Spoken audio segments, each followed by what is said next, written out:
Thiago, não só pelo livro, mas também por ter topado o encontro de hoje, a Natália, o Paulo. E, enfim, desejo que, apesar do atraso, a gente tenha uma boa conversa e uma boa noite. E acho que o elenco aqui de hoje, com certeza, vai garantir essa noite pra gente. E é isso, comprem o livro, importante, comprem o livro, leiam. Isso ajuda os autores, ajuda a editora e todo mundo sai feliz.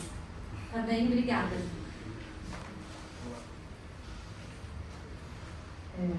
Boa noite a todos, obrigada pela presença. Obrigada ao Thiago pelo convite para estar aqui essa noite. Obrigada pelo Paulo, companhia de sempre. Obrigada pelo Boitempo também pelo evento, né? E por todo mundo que está aqui hoje para assistir. Bom, eu fiquei nessa posição de mediadora. Tá bastante fácil, né, apresentar os dois convidados. Eu acho que eles, de alguma maneira, dispensariam apresentações. São Paulo Arantes, professor aposentado da USP, autor de diversas obras, entre elas O Novo Tempo do Mundo e a Extinção, publicados também pela Boitempo. Esse aqui é o Thiago Ferro. Ele é escritor de 2 romances importantes para a nossa geração, O Pai da Menina Morta e O Seu Terrível Abraço, os dois pela Todavia. E agora nos presenteia com o seu livro de ensaios, numa nova forma. Essa prosa que ele está pensando para o mundo está chegando aqui para a gente. A proposta, por enquanto, é que o Thiago apresente o livro. Eu vou só fazer uma perguntinha, passar a bola para o Thiago, depois a gente passa imediatamente para o Paulo, tá bom? Bom, Thiago, queria que, na verdade, né, é meio curioso. Quando o Thiago me convidou para estar aqui, eu fiquei me perguntando, nossa, será que eu tenho alguma coisa a mais para falar do livro, fora o pós-fácil, né, que eu já fiz, né? Será que tem mais alguma coisa para conversar com o autor, conversar com o Paulo, conversar com o público? Não sei. Só que daí, em alguma medida, como o Thiago, ele sempre surpreende, né? Eu escrevi o pós-fácil a partir de um manuscrito. Quando o livro chegou nas minhas mãos, é claro que o autor tinha mudado uma coisinha. Tinha. Ele tinha colocado uma epígrafe, que, embora seja uma epígrafe ou quase um detalhe que as pessoas costumam reparar pouco, eu acho que a epígrafe fala muito com o livro. Eu queria saber qual que é a sua impressão, né? A epígrafe, para quem não sabe, é uma epígrafe do filme do Marcel Carné, chamada Cais das Sombras, aqui no Brasil, de 1930, na França. A epígrafe para mim, um nadador já é um afogado. Queria saber de você, que eu tenho algumas impressões, mas eu guardo para depois, como é que você acha que ela apresenta esse conjunto de ensaios e como ela se comunica com a sua obra, de modo geral. Bom, boa noite. Não esperava uma pergunta tão difícil. A epígrafe, realmente, eu só encontrei ela muito no fim, né? E tem um pouco uma ideia que eu acho que talvez seja mal colocada, em termos de pessimismo, otimismo, quando a gente tem tentado pensar as coisas do nosso tempo, né? E explica um pouco alguma coisa do livro, que é essa tentativa de pensar a explosão política, social dos nossos tempos e já puxar o próprio tapete, né? Acho que o livro tem um pouco isso, né? Já assumir a incapacidade de fazer esse diagnóstico, né? E essa incapacidade eu acho que já é o próprio diagnóstico. Então, quando eu li isso aí, curiosamente, não sei se você se lembra, está nas 4 esferas do Antônio Cândido. Acho que seria pouco provável, né? Pensar no Antônio Cândido com essa citação. Mas, de uma forma geral, o livro tem isso, né? Tem uma recusa em baratear, né? Em querer apresentar qualquer tipo de fórmula, o narrador, que às vezes é um narrador, às vezes sou eu, né? Como o Felipe percebeu na orelha, ao tentar pensar, ele já percebe ou o privilégio, ou a incapacidade de usar as categorias que estão dadas para esse pensamento. Eu acho que o livro é muito construído nesse sentido. A primeira parte são os ensaios que eu escrevi na temporada em que o Paulo chamou a Colônia de Férias de Princeton, mas que...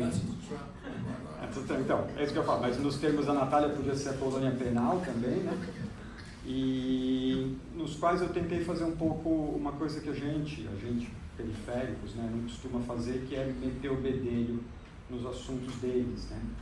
Isso já com o olhar treinado pelo pai da matéria brasileira, que nos ensinou também que as teorias e as ferramentas deles nem sempre são tão bem ajustadas quanto a gente acredita. A segunda parte do livro é uma espécie de miscelânea, tem tanto de estilos como de formas. Tem alguns momentos que eu usei mesmo a invenção literária, né? Porque parecia que o assunto precisava de um pouco mais de violência, né? Um pouco mais de agressividade para intervir nos assuntos do que o ensaísmo mais convencional permitia. E por fim, a terceira parte são 3 ensaios a partir do Chico Buarque, o primeiro deles propondo uma continuação, uma espécie de continuação ao Literatura e Subdesenvolvimento do Antônio Cândido, né? Os sentimentos de atraso. O segundo é uma tentativa de encontrar o fascismo sob o pé dos não tão inocentes do Leblon, Rui Castro e Zanuza Leão. E por fim, o último ensaio, que é a última coisa que eu escrevi mesmo, de novo sobre o estorvo, tentando desviar um pouco da leitura que o Roberto estabeleceu, né, que ficou consagrada, e tentando ver o horror dos nossos tempos menos em termos de abstrações e de voos muito altos e mais no cotidiano mesmo da vida ao resto do chão. Então, eu acho que esse afogado aí não tem como não assumir que somos nós agora, né?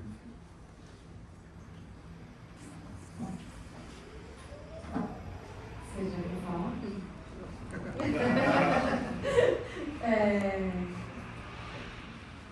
Eu acho que depois eu vou voltar para isso, porque, curiosamente, essa epígrafe, que sim, eu lembrava que ela estava na segunda espera do Kafka, né? Existe um ensaio do Antônio Cândido, eu acho que todo mundo aqui sabe, talvez não. Quem não sabe, vale a pena ler, que se chama 4 Esperas, é um ensaio brilhante. Eu não vou chatear com vocês retomando o que é o ensaio das 4 Esperas, né? Mas nesse ele cita essa epígrafe, né, falando sobre o Kafka. Ele vai falar que o nadador já é um afogado. E na verdade, essa frase ela sai da boca do Jean Gabin no filme Cais das Sombras, né? E ele é um soldado foragido de guerra, que ele cometeu um assassinato na França. E ele quer pegar um navio, né? E ele é um soldado bronco, um soldado durão, e ele encontra à beira-mar um pintor que acaba se suicidando. E o pintor fala para ele essa frase, né? O pintor diz, o nadador já é um afogado. E aí ele fica com isso na cabeça, ele não entende direito, né? Porque ele é um soldado formado pela guerra. E aí, quando ele consegue subir ele veste as roupas desse suicida para poder subir no barco. E quando ele sobe no navio, ele encontra o capitão, né, o mestre de bordo, na verdade. Ele vai dizer, vamos, eu levo o senhor, vamos com a gente e tal. Que tipo de pintura você faz? Aí ele nunca tinha pintado na vida, né? Ele só tinha feito a guerra, ele tinha cometido um assassinato. Ele fala, sabe, pra mim um nadador já é um afogado.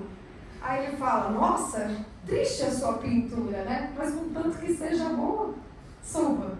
Então era uma brincadeira, né? E o Antônio Cândido, curiosamente, fazendo propaganda demais, um texto que a editora Boitempo lançou, que está na margem esquerda ali fora também, para vocês, na nova margem esquerda.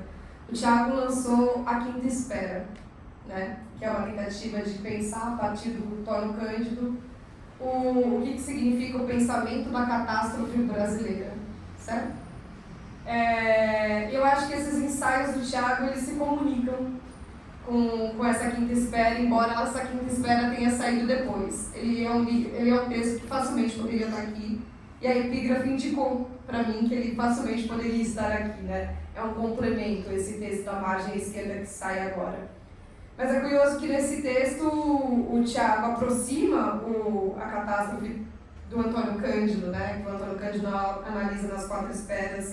Ele aproxima do Estorvo, do Paulo Lins e do Cronicamente Inviável por uma questão de época, né? Porque é um texto do Antônio Cândido lançado nos anos 90 e parece que existia um Zeitgeist, né? Um clima geral que permitiu ao crítico da formação da literatura brasileira pensar a catástrofe, né? É curioso porque, para mim, além de não ser surpreendente que o Antônio Cândido esteja falando da catástrofe, esse tema para ele é um tema de vida inteira, né? Ele já aparecia também na formação, né? É um diagnóstico contínuo. E eu trouxe um trecho que depois eu queria ler para vocês, um trechinho do... Agora, eu trouxe um trecho... bom, ele mandou. Eu trouxe um trecho do Antônio Cândido, que ele vai falar justamente sobre essa epígrafe, né?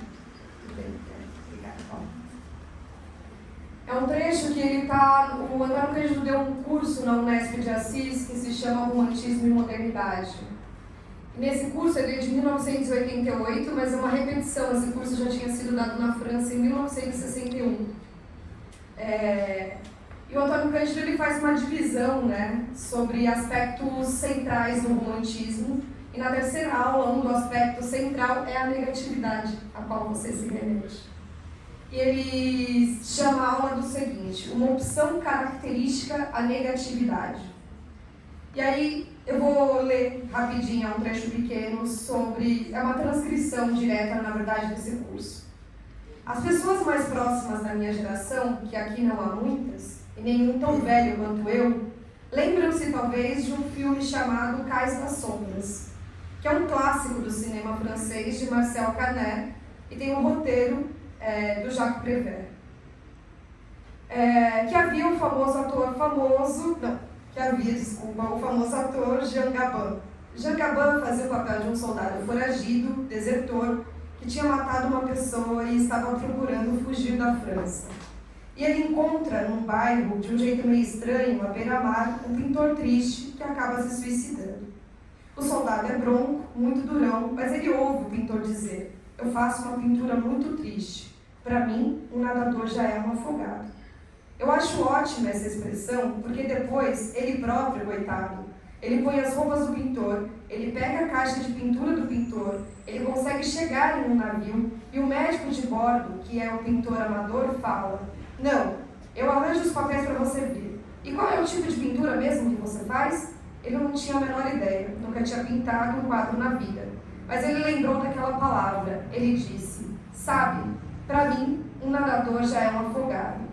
Diz o médico de bordo: puxa, nada alegra a sua pintura, mas contanto que seja boa. Aí ele continua: então, eu acho que isso é uma coisa muito profunda, porque existe no nosso tempo essa ideia de que o nadador já é afogado, que está muito dentro de nós. Nós temos uma visão muito catastrófica, e essa é a visão das ruínas de Volney, a visão de que, quando uma civilização começa, as ruínas já estão à vista. Esse conde de Volney, ele escreve as ruínas, né, em 1791, que é justamente pouco depois da Revolução, as portas da modernidade, né?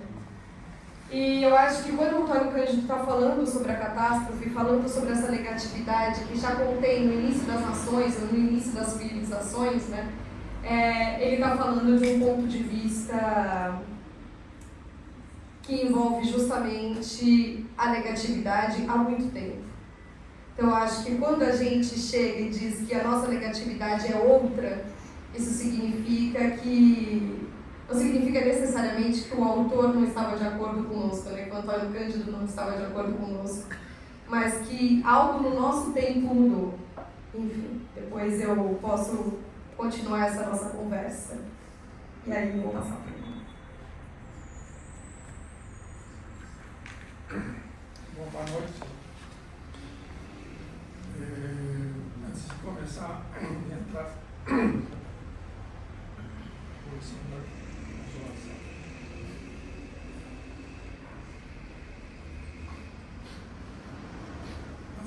propriamente do livro do Tiago, que é um livro poderoso que tem ideias igualmente fortes, diversas, discutir, chegaremos nela, mas eu não consigo morder a língua para não comentar também a epígrafe do Jacques Prévert, porque quando eu me lembrava, é quase que uma piada de família, todo mundo cita isso, em vários registros. E acho que é um registro que talvez a gente deveria acrescentar no texto do livro do Tiago, nos ensaios, para ficar menos sombrio. Porque, felizmente, tem alguns ensaios satíricos, sobretudo lá que eu acho mais primoroso, sobre, enfim, tem que citar nomes próprios, mas de Castro perpetrou um ensaio tão perfeito na sua habilidade, que seja primoroso, sobre a Danusa Leão, como agente da civilização no Brasil. Não, é isso mesmo, não vai caluniar ninguém, isso é tudo mais coisa. E justamente o título do ensaio do Tiago é Essa Gente, que é o título do romance do Chico Buarque, só que o personagem do Chico Buarque se suicida e o que deveria ser outros depois. Não o pobre Duarte, que está como escritor.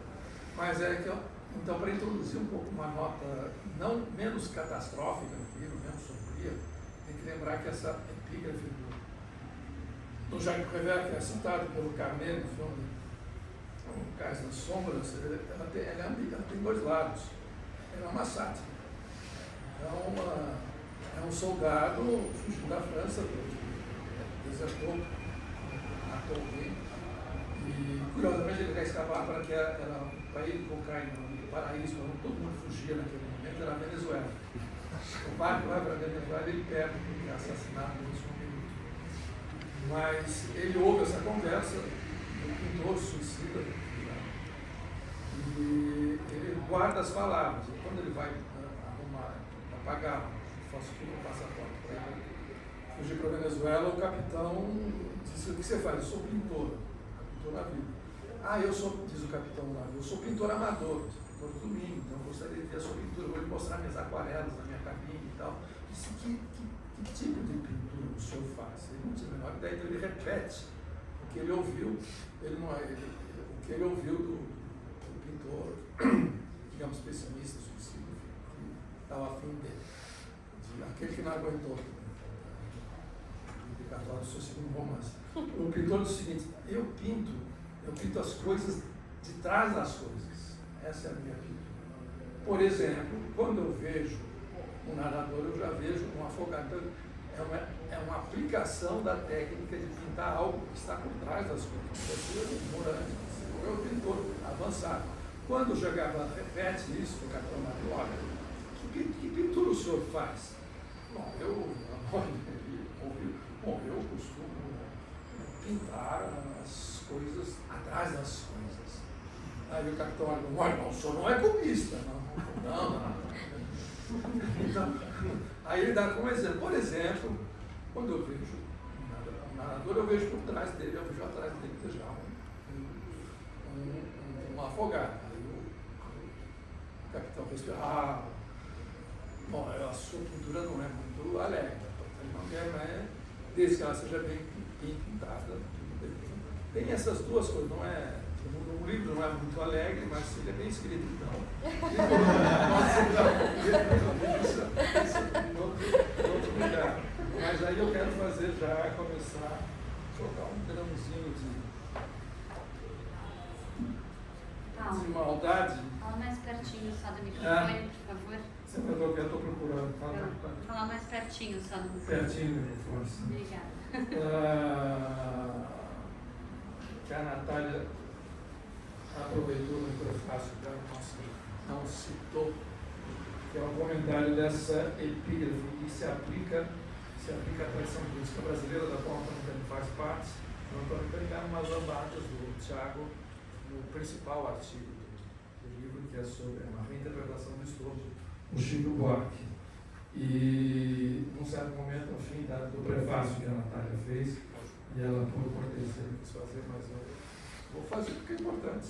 É importante, ela está fazendo mais uma variação dessa famosa tirada do João Gabão e do pintor que é do Massacre Acadêmico. Aliás, o filme foi censurado. Quer dizer, a versão, digamos assim, pessimismo é uma bobagem. Mas foi censurado por ser derrotista. O filme de 39, a guerra estava na esquina, então era considerado um militar desertando na hora da guerra, tendo matado um outro militar para fugir, e começa e tem uma visão não muito, é claro, um militar desertando, matou outro do país, não podia ser um otimista, levou para a Venezuela encontrar o futuro, mal sabia o que esperar. O filme foi muito mal visto, foi censurado por ser derrotista, defetista e pessimista, metafísico, assim por diante. E voltou aí em 46 e volta entre cartazes, é um sucesso estrondoso, porque de fato é uma obra-prima, né? Continua com essa piada. Bom, num certo momento eu devo explicar o que o Tiago faz com o Antônio Cândido no ensaio, cujo título já não me lembro mais, é O País Esgotado. O País Esgotado ou Estorvo do Futuro. Ou o Estorvo do Futuro. Ou o Estorvo do Futuro. E nesse momento ele retoma a interpretação do Roberto, que o texto de 91, assim que o livro saiu, e inclui o Antônio Cândido. Existem 3 visões do Brasil, estou resumindo demais para quem conhece, peço desculpa. Para quem não conhece, peço mais desculpa, porque eu não tenho ideia nenhuma. Tem 3 visões do Brasil. Assim que ele escreveu nos anos 70, publicado no primeiro número da revista Argumento, chamamos de Literatura e Desenvolvimento. Essas 3 visões do Brasil são as seguintes. A primeira, que vigorou durante o primeiro ano por um século e meio de Brasil independente, que era a visão que ele chama de consciência amena do atraso, ou visão do país novo. O Brasil é um país pujante, que tem um futuro pela frente, e isso é demonstrado por vários sintomas, entre eles a natureza exuberante, a terra, a fertilidade, tudo, enfim, aquela ufanismo babaca. Mas era um ufanismo que produziu grande literatura. Se ninguém acreditasse que nós éramos apenas um país novo e que devíamos recuperar, tirar o atraso em relação aos que nos servimos no modelo, não se fazia nada. Inclusive literatura, música, teatro, assim por diante. Eu exagerei do babaca, mas é uma visão amena do atraso, conformada, dizendo que, enfim, nem o Stefan Zweig diz isso que o país futuro não dá nessa coisa. Mas, de qualquer maneira, é um país que tem grande potencial. Ele apenas é um país novo, não é atrasado, ele é novo. Chegaremos lá e seremos o farol da América, mais ou menos isso. Como a gente depois os vaguistas brasileiros vão dizer que a deconstrução é o Brasil. O Brasil é a pátria da desconstrução. Isso é não agora. Então, bem, os modernistas também. O Antônio não é muito explícito sobre isso, mas o Tiago, eu acho, tendo a concordar, ele insere os modernistas em uma variante, digamos, esclarecida e crítica dessa visão amena do atraso. Então é que nós podemos saltar a etapa burguesa do século XIX, os modernistas. Então, um país imaginado por uma Andrade, enfim, todo o modernismo era alguém que reencontraria o seu destino pulando o modelo europeu, mas aproveitando ao mesmo tempo a tecnologia que aparecia nas vanguardas históricas que eles estavam, os inspiravam. Bom, e o que o Tiago chama de uma visão culturalista do Brasil. Esse aí está tomando carona numa observação do Roberto. O Roberto, por mais reverente que seja com todos nós, no Antônio Cândido, numa coisa o Antônio Cândido errou quando fez o famoso problemático do país sem culpa. Se uma vez houvesse uma reconciliação e a humanidade se reencontrasse para além do capitalismo, a nossa contribuição seria a de um país sem culpa, porque não conhecemos aquilo que eles conheceram, que é a violência que se extravasa numa subjetividade, em comparação com os europeus e os americanos do norte. E, portanto, era compatível com aquilo que ele chamou de dialética da malandragem, uma negociação com a transgressão. A pequena transgressão, nós não temos a ideia de culpa, de pecado, é importante, não existe pecado do lado para pecado, mas vamos dizendo isso e sugerindo, portanto, que o modelo do país avançado, pós-capitalista que nós seguimos, eu só estou ligando, é um modelo fornecido pela cultura. Daí o culturalismo. Isso é como se a índole especial desse país específico, que é o Brasil, conformasse a organização social do país por vir. Isso que o Antônio está dizendo. Ele não está dizendo pouca coisa, ele está dizendo o seguinte: o modelo da política brasileira é a cultura. Então, o projeto brasileiro, por excelência, é um projeto que junta, sintetiza uma visão estética e uma visão social. E as duas vão se conformar, vão se juntar. E ele escreveu isso sem pensar que elas se juntaram uma vez em Brasília, o resultado não foi muito bonito.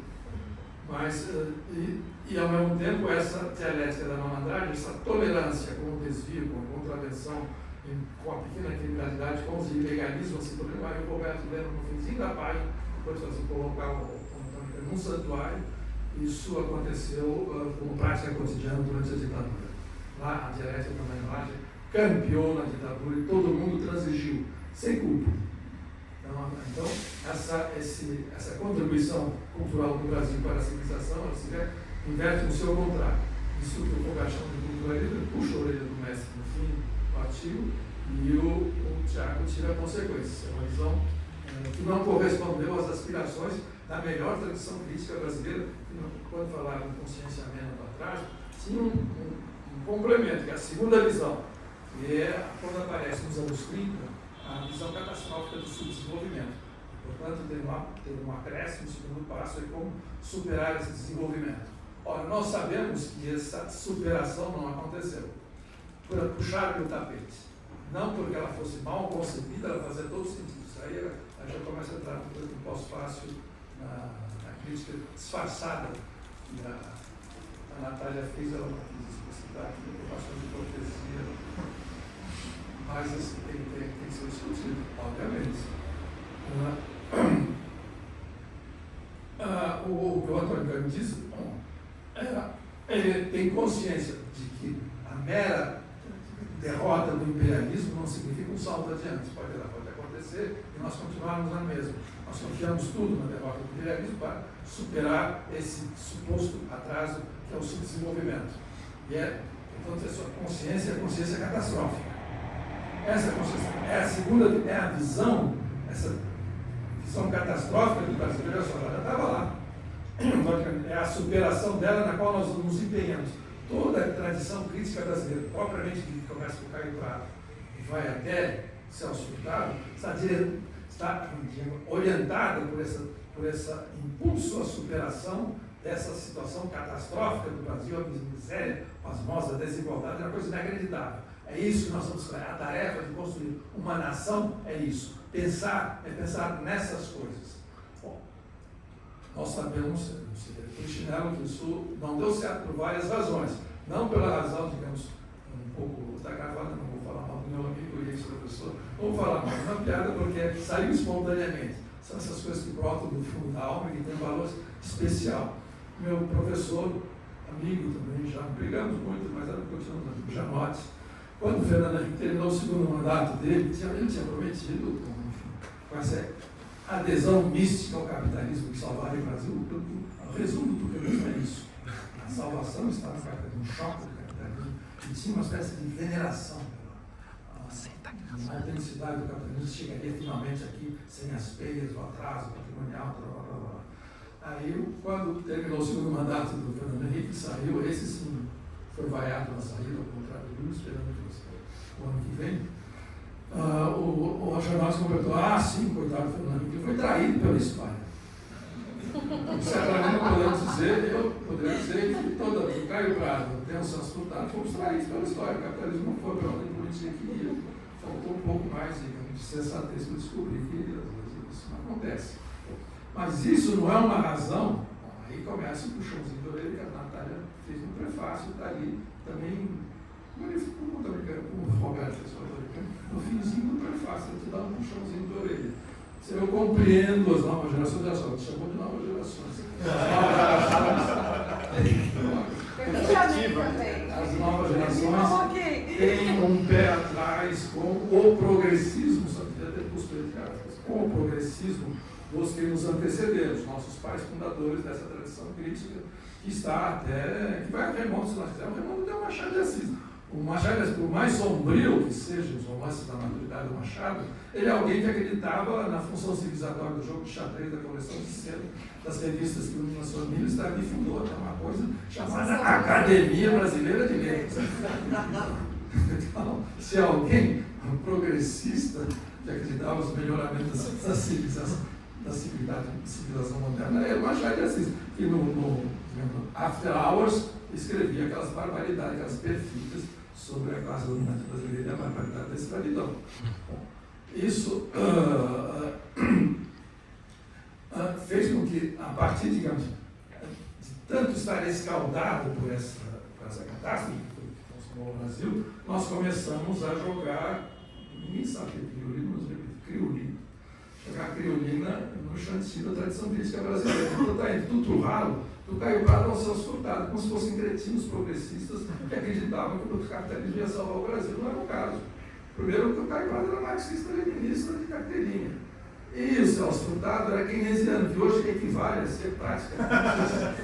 Quase que o Trump ele é comunista, ficou meio criancinha. Como keynesiano, imagina uma conversa, não vou dizer quem é o Santos, você pode imaginar.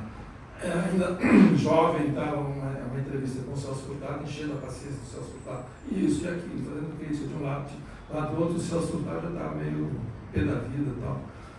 Já era alguma coisa, já tinha escrito alguma coisa, inclusive tinha definido o que era o possível, não era uma etapa, era um estado, era uma estrutura social clara. Ele disse, olha, eu já percebi o que o senhor quer, não é um jovem, era jovem ainda, eu tornou-se um mestre. Era jovem, você está insinuando que eu não sou marxista? Eu não sou mesmo, e aí? Faça alguma coisa melhor. Olha que o seu marxismo no Brasil, com exceção de um ou dois capítulos do Caio Prado, fizeram a interpretação do Brasil. Nada. Você está dizendo que eu não sou marxista? Eu não sou mesmo. Olha, eu consegui fazer alguma coisa. Bom, então, a Natália reparou que há uma certa má vontade, uma saída em jogar pá de cal no Celso Furtado, no Caio Prado, assim por diante. Porque eram desenvolvimentistas, progressistas, assim por diante, que queriam que o Brasil, de certa maneira, desse certo. Há várias maneiras de se interpretar o Brasil dar certo. Para nós, o Brasil, para nós, digamos, comunistas, anarquistas, dá certo sim, não é? Um dia, se isso acontecer, deu certo. Se não acontecer agora, não dá certo. Então, todo mundo acha que a expressão o Brasil tem que dar certo é uma aberração. Essas pessoas não, o doutor Cândido, quando escreveu a formação, ele esperava que o Brasil desse certo. Mas tinha esse escândalo de uma literatura começar a funcionar e o Brasil continuava o horror de sempre. Bom, então, baseado nisso, a tendência da nova geração é enterrar, com uma última radical, essa geração, pelo erro de progressismo, de ingenuidade e, enfim, ter acreditado, nem acreditar, não, porque também era uma geração, sobretudo o Celso Furtado, que era um homem de Estado, em todos os sentidos, todas as exceções, a mais carioca, até a específica, que era um funcionário do Estado exemplar, no sul dele, assim por diante, tinha um plano de desenvolvimento. Nessa tradição crítica há uma dimensão afirmativa, isso é, construir um Estado. Então, todos eles eram construtores de Estado. O Estado é uma máquina opressiva, por definição, mas mesmo assim, eles apostavam que haveria uma brecha para se construir um Estado e haver uma espécie de redenção do povo brasileiro, então, né? Sair dessa pasmaceira pavorosa que era o Brasil. Então, há esse lado. Bom, quando esse diagnóstico é fechado, se não deu certo, traídos pela história ou não, traídos pelo capitalismo, ele nunca prometeu isso, nunca prometeu essas coisas. Um dia não vai dar certo, bom, vai ser um pouco 500. Nós começamos a menosprezar essa tradição. Menosprezar a tradição, isto é, voltando, estou fazendo o nome de ingressão para chegar à epígrafe. Isso é, essa geração anterior deveria ter visto que por detrás de todo nadador nacional desenvolvimentista da tradição crítica brasileira havia um afogado. Nós ainda nos afogamos e eles. A ideia é essa. E aí a Natália tem, eu acho uma frase extraordinária, que é o seguinte: trata de um sintoma geracional a desconfiança do progressismo dos nossos antepassados. Antônio Cândido incluído, foi vítima dessa máquina retroversa que é anacrônica de olhar de onde se veio e não para onde se vai. Você olha para trás, bom, estou sendo progressista, não deu certo, por várias razões, da incompetência, da ignorância, da ingenuidade, na crença, digamos, de que é possível, na expressão do rapaz do Minas Gerais chamado Filipe, é possível extrair uma sociedade burguesa, no sentido de sociedade salarial, não vai ser um pós-guerra europeu, do sistema capitalista, que sempre houve no Brasil, nasceu capitalista. Então, essa formação estava empenhada em arrancar uma sociedade burguesa de um sistema capitalista. Não havia um modelo europeu a ser seguido, não era possível, não era uma ideia insensata, não era outra coisa que a alternativa era o socialismo. E o socialismo popular tinha a União Soviética, que era um peso morto que nos puxava para baixo. Então, era complicada a vida desse progressismo pregresso, que não deu certo e que hoje a gente espezinha com muita facilidade. E a Natália escreve aqui, eu gosto dessa frase, está sublinhada em azul, que é quase o grau máximo em vermelho, em azul. Visto pelo retrovisor do acidente, todo passo adiante já se parece com um desastre. Assim é fácil dizer que o nadador Antônio Cândido já era um afogado. Atrás do nadador Antônio Cândido, eu já via no culturalismo dele a visão de um afogado que vai se expressar na quarta esfera, as quatro esferas, ou na quinta esfera do filme. O filme cita novamente a palavra do Jacques Prévert. Bom, então isso é um ponto. O outro ponto, eu não estou dando eu deveria ter dado um panorama do livro, que é um livro muito forte, ele tem, de fato, ele tem uma impressão de juízo final mesmo.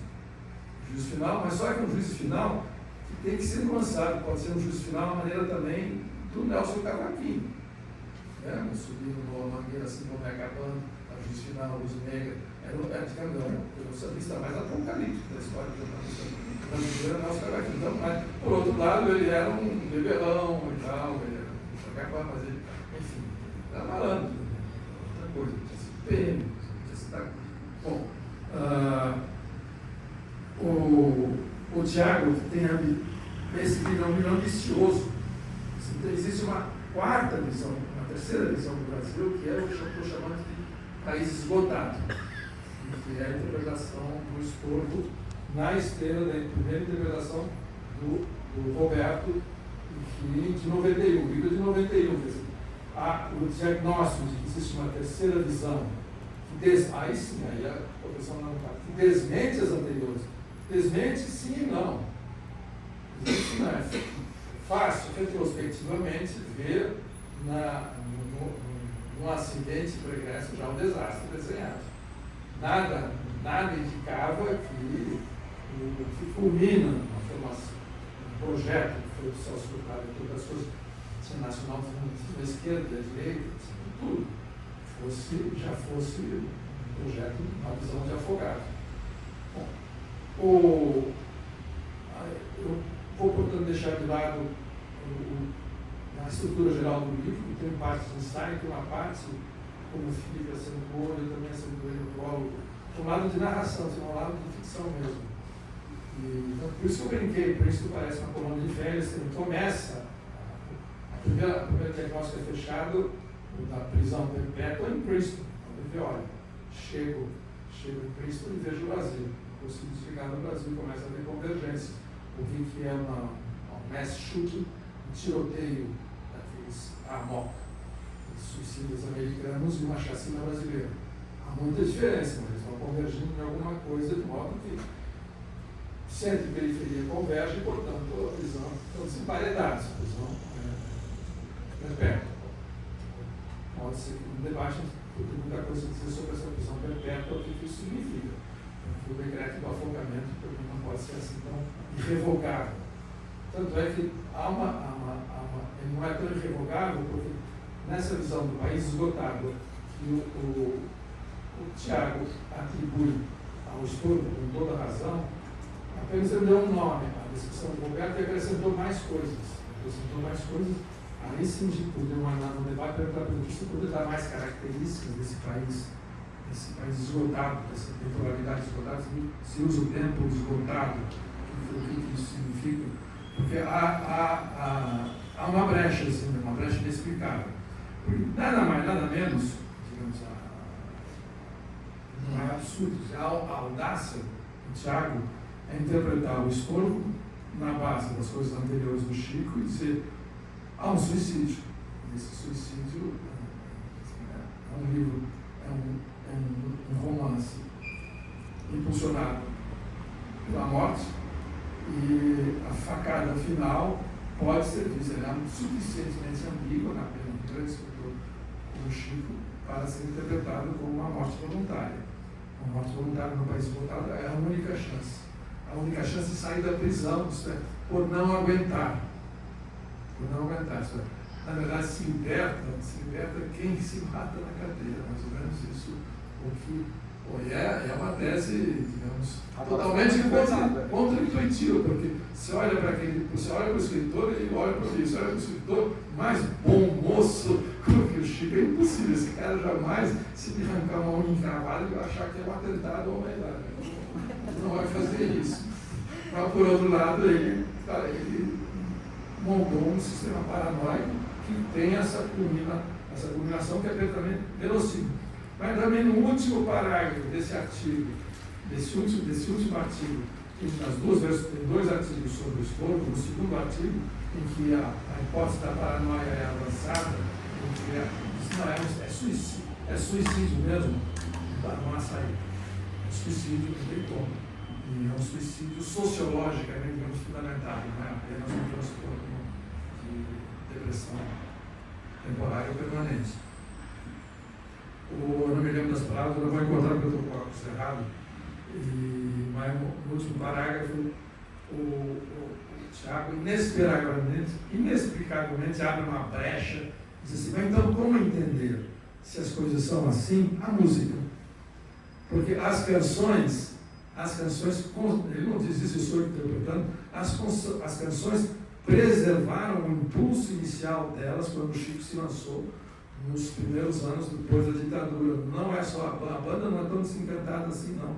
Nós nos esquecemos que foi toda uma música, toda a arte produzida em 64 e o AI-5 era uma arte que dava continuidade ao projeto dito, muito mal, populista, que fracassou em 64 e que, portanto, tinha munição para gastar depois. É como se fosse concluído. Portanto, não por acaso apareceu o famoso refrão: o dia que virá, o dia de amanhã. Todo mundo esperava alguma coisa. Assim, a música brasileira, o teatro brasileiro, o cinema brasileiro, produzido em 64 e 87, está lá no Roberto. Está no Roberto, no ensaio do Roberto, início dos anos 70, que não é uma reflexão desencantada sobre a cultura brasileira, como as segundas edições, na orelha da segunda edição do 2019, não tem nada a ver com nada, não é nem político assim importante. Ele estava apostando na luta armada. Tem que dizer isso, agora não tem mais polícia. Agora pode dizer com todas as letras. O elogio final do Guarup é alguma coisa que vai se continuar depois desse ensaio. Era luta armada mesmo, portanto, o Brasil era uma panela de pressão, era só tirar a tampa, ele ia explodir novamente, como lá, estava à beira de se explodir, em 64. Ele vai dizer: não, isso é um erro, mas eu não vou corrigir esse erro, é contra a dialética, é contra a correção de erros históricos. Tem que ser um registro da história. Mas, de qualquer maneira, havia um sopro utópico na toda a arte brasileira, fosse tropicalista, fosse tradicionalista, fosse careta, não fosse careta, que estava lá.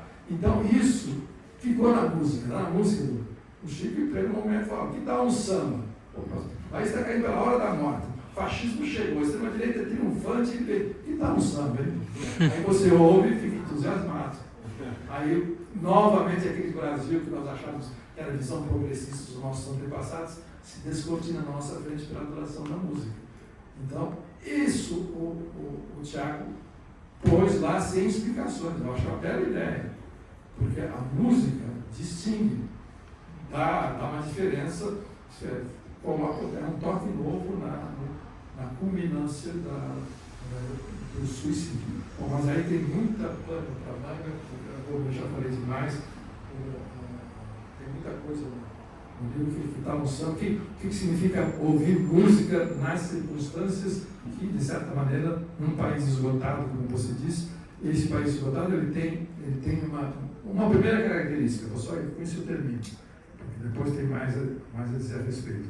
E você insiste muito e está lá, é um refrão no artigo que acho que é depois de Gaza, Diante de Gaza. Diante de Gaza. Esse refrão é ridículo. Isso, ridículo. A oposição é ridículo. Vocês assinam um manifesto a favor da libertação do povo palestino e depois tomam um café no Starbucks. Ridículo, tudo é ridículo. Então, esse país esgotado é uma época em que tudo por excelência se tornou ridículo.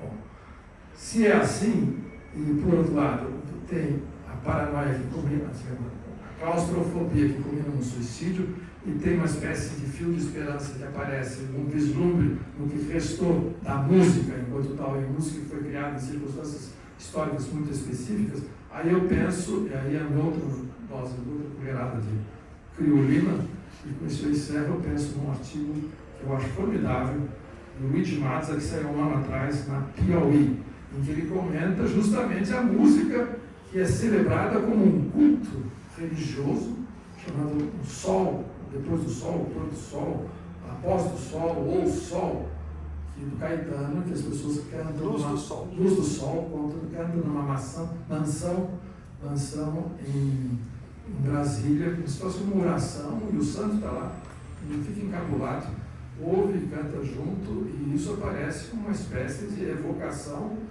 a uma espécie de entidade suprema, que foi o Brasil, que poderia ter sido, não foi, mas que é preservado na memória e preservado sobretudo na música, que você colocou lá no fim do artigo sobre o Chico. Só que ela aparece nessas circunstâncias, descrita pelo Luigi Mazza, em que tem a mansão, que é o lado de dentro e o lado de fora que não aparece, é uma outra dicotomia que tem no seu livro, tem o dentro e tem o fora. Essa prisão perpétua, quando ela se fecha, tem os que ficam enclausurados e tem o que está acontecendo lá fora, que pode ter desde extrema-direita até o povo. Pode às vezes coincidir, pode não coincidir. E é justamente essa salvação pela música que estará celebrada nessa coisa que ele testemunhou. Tem até um videozinho de alguns segundos, que eu não gostaria de ver, não vi. Aí ele fala, esta é uma época, por excelência, ridícula, literalmente, estou citando o Luigi Mazza. Coincide com você. Se você, então, por que a música do Chico escapou do ridículo e a outra não? E os dois são cultuados. Eu estava outro dia num lugar que eu não vou dizer onde é, mas conhecido como Ratoeira, e alguém saiu de fininho e cochichou assim, você já vai embora? O auge da discussão sobre casa, e o rapaz e Netanyahu, vou assistir o show do Chico. E a Ratoeira, a fronteira da vanguarda da esquerda brasileira. Você gostaria de comentar? Eu só escrevi um ensaiozinho agora. Eu escrevi tanta coisa que eu só escrevi uma coisinha. Vários escritos. Mas eu vou, na verdade, só citar o último parágrafo do último ensaio, né, que é o sobre o estorvo, que eu acho que o tal do tempo esgotado fica melhor desenhado na vida cotidiana, né, não como uma abstração temporal, como é o caso do que o Antônio Cândido arma, e a minha implicância é muito mais pelo primeiro momento que era do país novo, que então necessariamente resolveria os seus problemas com o passar do tempo, não aparecia uma coisa muito presente no século XIX chamada escravidão. Né? Então a minha implicância com o ensaio começa um pouco mais aí, mas ao mesmo tempo sem ele eu não conseguiria tentar armar não é nada mais do que explorar um pouco o que o Roberto falou na resenha sobre o estorvo. Acho que o passo adiante talvez seja em descer esse diagnóstico para a vida cotidiana, então, e aí sim, a partir dessa descida, tentar generalizar, que é esse último parágrafo do livro, que talvez valha a pena citar. Então diz assim: seria então a história moderna, em qualquer parte, um filme de terror, e nós, espectadores e protagonistas, a viver nos equilibrando entre ilusões de segurança, mais ou menos frágeis, conforme o contexto, e o suicídio? Ao que parece, o capítulo sobre a relação entre terror local e ilusões universais aguarda ser escrito. Então, acho que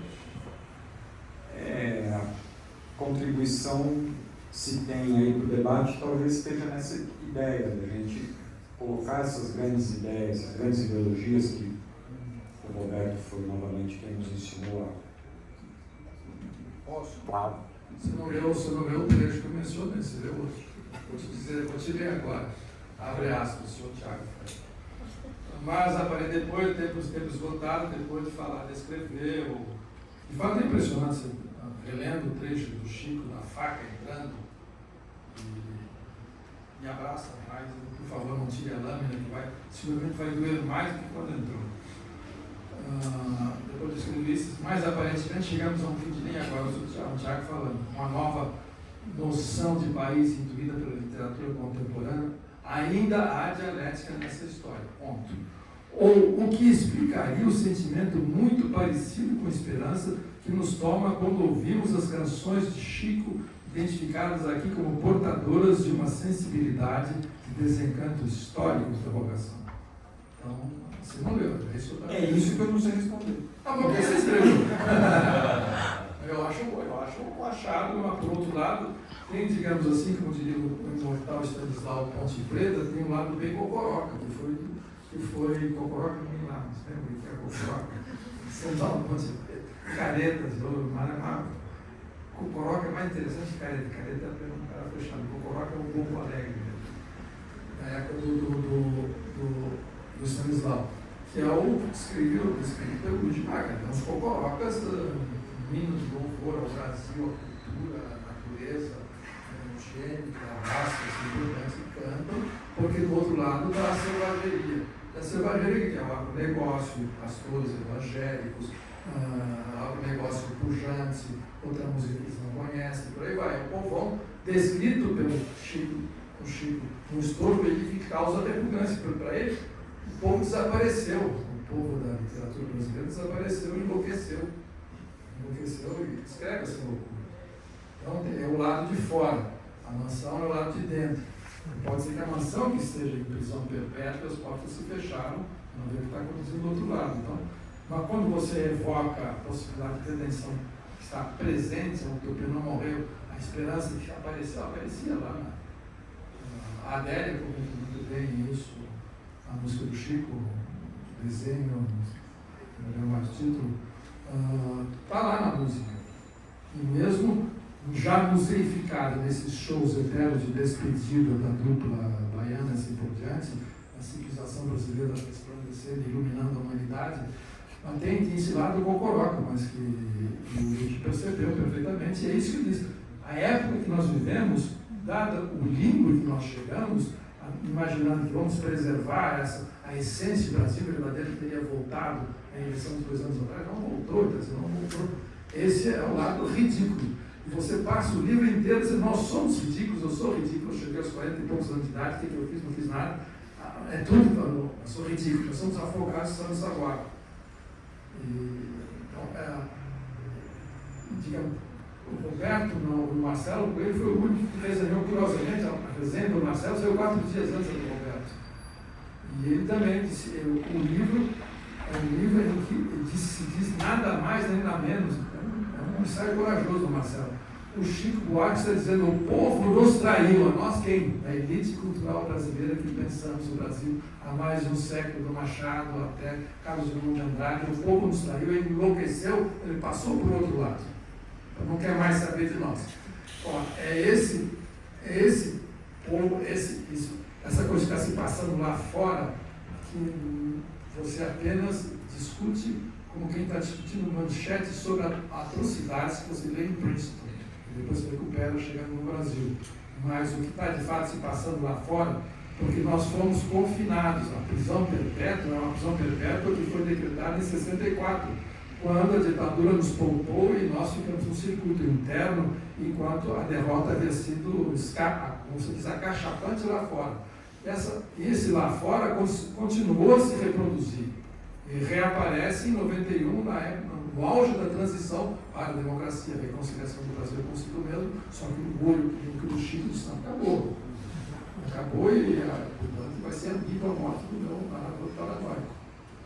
Mas, por outro lado, há esse resíduo da música que ficou como um resumo da cultura brasileira, que é uma fabricação de classe, por mais bonita que seja, e a pessoa continua como uma espécie de droga sendo consumida de show em show. Por isso, quer dizer, nós vivemos um tempo ridículo, né? Se sair da ratoeira, vai me matar um rapaz. E sai correndo. Mas todo mundo tem um sentimento de que está alguma coisa errada, sai de fininho e diz, eu sou do Chico, eu sou do Chico. Vai aparecer aquele país limão, assim por diante, que aparece, mas tem que ser, de fato foi importante, tem que ser celebrado, comemorado, registrado, interpretado, mas não com uma projeção em que somos os últimos guardiões da civilização. Aparece em todos os prólogos do filme do Kleber Mendonça, sobretudo no Aquário, a Juventude da Clara. A Juventude da Clara é a autocelebração de que como nós somos maravilhosos, interessantes, inteligentes, entre 64 e 68. Nós sim produzimos a melhor música, o melhor teatro, a melhor literatura, a melhor poesia, a melhor filosofia, não digo, mas enfim, sociologia também foi a desmistificação do populismo. Só que a desmistificação do populismo foi inteiramente doutrinária. O populismo real, que era a política real que se fazia, foi posto de lado e entrou a doutrina, isso é a luta de classe. Quando Otaviano escreveu O Colapso do Populismo, era justamente, terminou a embromação, a enganação populista do varguismo e do janguismo, e entrou nossos puros, a luta de classe vai variar, não fez nada. Passou da luta armada e o resto é tudo político institucional. Isso não tem nada a ver com o peixe. Só se lembrando que você leu o texto errado, porque você não quis encarar o seu achado. É um achado, mas por quê? Porque a música nos encanta, para além da automistificação que aparece no solar, do pôr do sol, a luz do sol, né? Justamente no país do sol que nunca se põe, que aliás é uma metáfora que poderia ter usado para chamar uma assim, o Prairie, que é a capitalização do sonho, 24/7. Não haverá mais noite, portanto o sol nunca se porá, o sol é o capital. E o Prairie não sabia nem, ele usava o Prairie, John Prairie, que é um grande teórico. Como é que ele podia ser um grande teórico sem ignorando a existência do Chico, do Caetano, do Gil, assim por diante? Como é que vai interpretar o mundo se ele não conhece a revelação, a verdade? Ele não ficou com vergonha. Não ficou com vergonha. Me dá, escreve no papel para ver. Eu escrevi Machado. Não, Machado, sim. Mas escrevi Machado, bom. É isso. Desculpa a interrupção, mas porque você não quis ler, é um belo texto, porque é um problema. É um problema, de fato, é um problema. É claro que a gente põe o Chico e ouve, é bonito, você gosta, você fica feliz, é inteligente, não é enganação, mas tende a ser canonizado, a virar rotina e, enfim, a só encantar. Aí você vai dizer, eu me sinto ridículo ficando emocionado também com o Chico. Acho que só um comentário do outra coisa. Aí sim, outra coisa.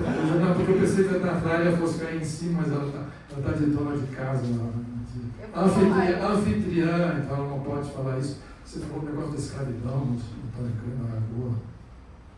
Nós somos amigos, não levar um cascudo. Naquele ensaio. Não é naquele ensaio. O Roberto percebeu na hora, o único. A dialética da malandragem é excepcional como descoberta de estrutura social através da recomposição literária do manual do livrinho do Sargento Iglesias, porque, diz, é a primeira visão do Brasil em que não entra a classe dominante. e, no entanto, classe dominante entre os expropriados, que não são nem proprietários nem escravos. Portanto, as duas classes fundamentais, os proprietários e os escravos, estão fora. E isso é uma coisa impressionante. Não está dizendo que não há escravidão. A escravidão tornou possível esta visão completamente diversa, que pode, inclusive, ser uma contribuição para a humanidade feita por gente de baixo, por pobres, não proprietários, uma sociedade escravista, desde o início. Uma sociedade escravista que chama pobres, não proprietários, é claro que está se inspirando em outras coisas, como também na Maria Silva, Carvalho Franco. E, portanto, é a primeira visão que nós temos na literatura brasileira no século XIX, em que não entra a classe dominante. E, portanto, não existe, e não entra as duas classes fundamentais, no capitalismo, os proprietários rurais e a escravatura.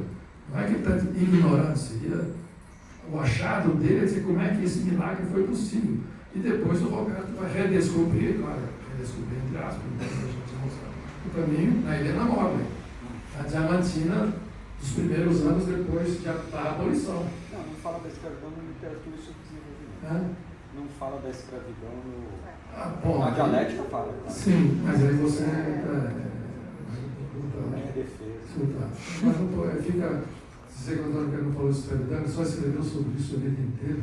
Era o único, de fato, como ele era um cavalheiro, era a única coisa que ele não aceitava em público, em sala de aula. Ele nunca foi um professor autoritário, mas ele expulsava imediatamente, caçava a palavra e punha para fora se alguém se permitisse alguma piada, alguma brincadeira racista, sobretudo com negros. Então, ele escreveu enorme, N coisas sobre isso. Memórias de escravo, o tempo inteiro. Então, ali você pegou, foi um pouquinho de falta de jeito. Mas você estava tão empolgado em desmontar o culturalismo dessa tradição que você esqueceu. Na verdade, e tem razão, porque o Brasil contemporâneo, em que aparece esse povo, que para nós é feio, ele simplesmente aboliu essa utopia de uma síntese social estética que foi todo do modernismo em diante, ou dos anos 30 em diante. Isso aqui, no Brasil, inspirado numa sociedade inteiramente calcada, uma visão que se tinha da harmonização superior, que era a cultura brasileira.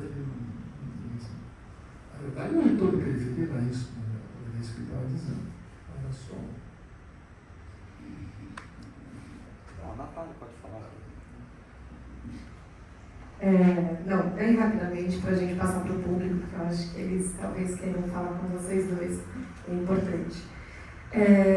Só para complementar, né, tem uma coisa curiosa nessa questão ainda do Antônio Cândido, que ele trabalha, por que eu citei, né, esse trechinho que ele vai falar sobre de onde vem o nosso sentimento catastrófico, né? Porque quando ele fala que é muito comum até os nossos tempos, ele está falando de nossos tempos há muito tempo. Então, esses nossos tempos não é só nos anos 90, há muito tempo nós somos catastróficos, né? E ele fala que existe um duplo na catástrofe. A catástrofe, o que era a catástrofe, né? Tipo, em 1791? Era a catástrofe da quebra do feudalismo, dos antigos impérios. Essa é a catástrofe. A catástrofe era a revolução. Então existiam duas catástrofes possíveis, né? E essas catástrofes elas estavam em disputa. Por isso o show aberto, né? E é muito curioso que esse mesmo Antônio Cândido, né? Que é o Antônio Cândido progressista, o Antônio Cândido da galera do desenvolvimentismo, da crença no país e tudo mais, é o mesmo Antônio Cândido que lança a formação da literatura brasileira em 1959, que é o ano 1 da Revolução Cubana, né? Então existiam dois jeitos de imaginar que a catástrofe ia acontecer através da periferia. Ou a gente ia barbarizar o centro, como aconteceu, e mostrar na vanguarda, aqui viemos, que essa é a vanguarda que a gente está ocupando, mas tinha outra vanguarda, embora o stalinismo, embora o Stalingrado, havia outra vanguarda também, tipo, todas as revoluções do século XX foram revoluções que aconteceram nas periferias. Foram revoluções que aconteceram em países potencialmente atrasados, né? Então existia ainda, apesar do stalinismo, ainda existia a opção desse povo pegarem armas e ir para a luta e fazer tipo, o que tinha que ser feito, né? Tipo, era uma aposta que também estava em jogo.